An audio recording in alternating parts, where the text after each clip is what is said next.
आलगी दिए थे तो भला कितना कूड़ गलाया। हाँ यार मूं अॼु अलाही खे बेवकूफ़ बनायो आहे। अॼु पाण खे अहिड़ो माण्हू बेवकूफ़ बनाइणो आहे जेके बाक़ाइदा ख़बर पवे त कूड़ कूड़ हूंदो आहे ऐं उनखे बेवकूफ़ बनाए ॾेखारे।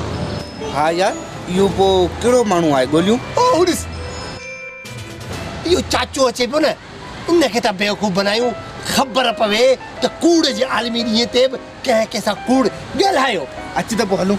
हल चाचा चाचा चाचा चाचा चाचा चाचा छा आहे हाय त खैर तो ख़बर कोन्हे छा जी ख़बर। अरे चाचा ज़ुल्म थी वियो। हा थियो कहर थी वियो। तुंहिंजो पुट जो एक्सीडेंट थी वियो मोटरसाइकिल ते।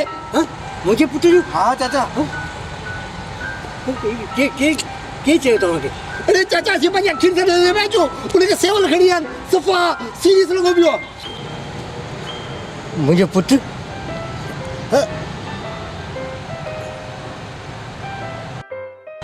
तूं ख़ैर किथे हलां साईं हीउ छा थी वियो। हिकिड़ो ई त मुंहिंजी ज़िंदगी जो सहारो हाणे मुंहिंजो छा थींदो। अरे निभागा ही तू छा पियो चए।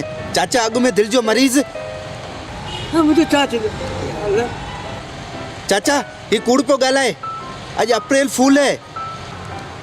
चाचा चाचा असां त मज़ाक में कयो वाकई सही पियो चए अप्रैल फूल आहे। अप्रैल फूल दुनिया में ही कूड़ जो आलमी ॾींहुं मल्हायो वेंदो आहे।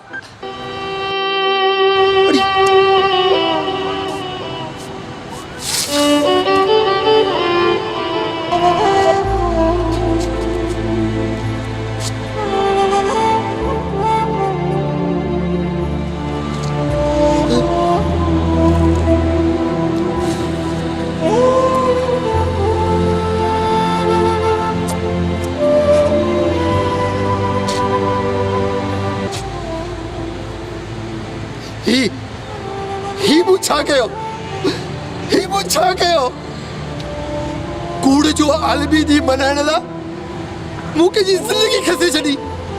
अरे ऐं कातिल बची वियुसि हिन कूड़ जे आलमी ॾींहं लाइ करे मज़ाक करे मश्करी करे।